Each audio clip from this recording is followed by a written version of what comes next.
Now that you have your course set up and ready to go, now the first day of class, how do students get registered in your course? The first day of class, I would recommend reserving a computer lab just by emailing Bonnie, and that way the students can get registered that first night of class and they don't have to try to figure it out on their own. Of course, you could just give them the directions. When you create your course, you have the option of downloading the student registration handout that is specific to your course. So you can print this off and hand it to the students, and then they can register on their own, either by going to the tutoring lab or by going home and registering.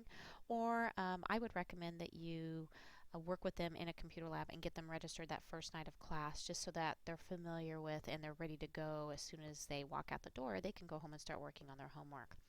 But what this does is it'll give them the website to go to, and it'll give them the course ID that's going to be required in the registration process.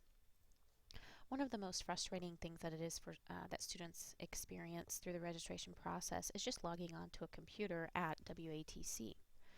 So the first thing they're going to have to do is just log on, and they're going to need to know their username.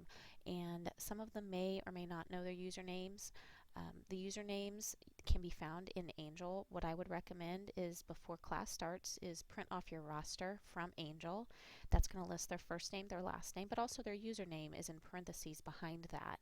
And it's typically first initial, last name. If their last name's pretty common, like Brown or Smith, then there be maybe a number behind that, like S Brown 1 or S Brown 3. So print that roster and have that with you, and then that way they can at least have their username. If they've got their username, then they will just have to walk through the password process on the computer, and it'll walk them through. Uh, they can also contact the student help desk if they need to have a password reset. Or you can send the student to the tutoring lab if the tutoring lab is still open, and they can help the student establish that password, so that way they can come back to your class and register in My Math Lab. So let's say they've logged on the computer successfully. They will need to go to the internet, and they'll need to go to, you can say My Math Lab, or you can put the Pearson address on the board and have them copy it down. If they have the piece of cardboard that they purchased from the bookstore, then the website is also listed in that cardboard. If they have taken a class that has used My Math Lab in the past, then they can simply sign in. Oops, I was already signed in, so let me sign out of this real quick. They would sign in, and their screen looks very similar to this, but what it's going to say, it'll have their old classes here, but they won't be live. They won't be able to click into their old classes, obviously, because those have passed. But at the top here, for instructors, it says Create Copy Course. For the students, it says Enroll in Another Course. So they would just click that, and then they can continue through the registration process. If the students are brand new to My Math Lab, then they will need to go to the Register Now student. They will need an email address, which they're going to have their WATC email, or if they've got another email address that they check regularly, they'll need the course ID, which is on the handout that you generated. It's going to be different than this one. It should have your last name in it and then a 5-digit code, but they will need that. And then they'll need to purchase the access code, or if they don't have the access code already that they purchased from the bookstore, they can purchase it online, or they will be able to get temporary access to, and I'll show you how to do that in this video. If they've got those things, then they're ready to move on, and the first thing they ask for is the course ID. So my course ID for this course, and you should be able to go onto it. I'm just going to copy and paste. You might just write that code on the board for the students. They only need it this one time. They'll never need it again. If they have an account, they can actually log in using their account information right here. It'll create a Pearson account for them. If they need to create a Pearson account because they've never used My Math Lab before, then they would go through the create an account process. Since I have an account, I'm just going to log on.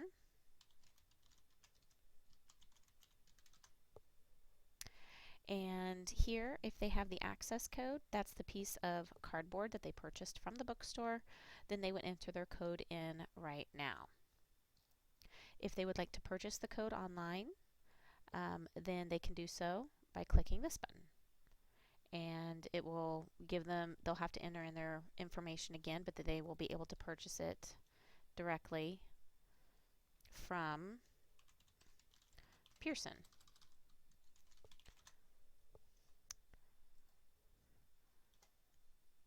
And then if they do not have, let's see, let me get back to that spot again. Let me,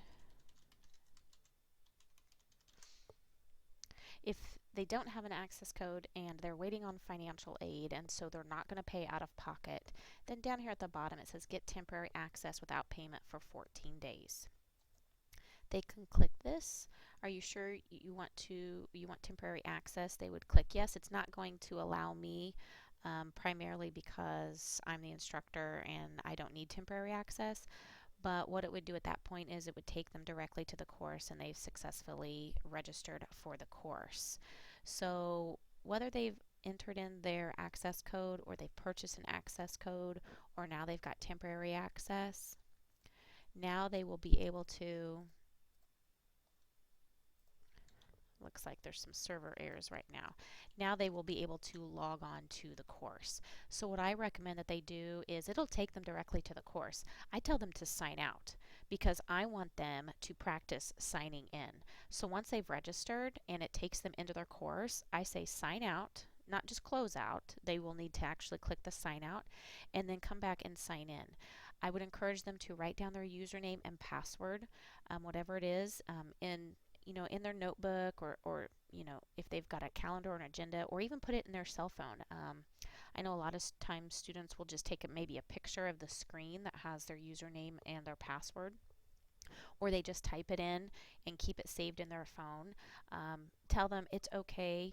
Nobody's going to go in and do their math for them. I haven't had anybody do that yet, want to go do somebody else's math. So just tell them to sign in, because a lot of times if students say they can't sign in and they say, well, I'm using my password, it's not letting me get in, it's because they're not using the right combination of username or password. Or I've actually had people in the past use an email for their username, but then they put like dot instead of .com, they'll put C and then dot and then OM. So when they register the account, they've registered it wrong. And there is a way for you as the instructor to see their username, but you cannot see their password. So just tell them to write it down someplace or keep it safe. Now that they've successfully registered for the course, they've logged out, and now they've signed back in, they should be able to see their course, and then they can continue. They could click on homework and they can start working through the problems. The registration handout again can be helpful for students going through the registration process.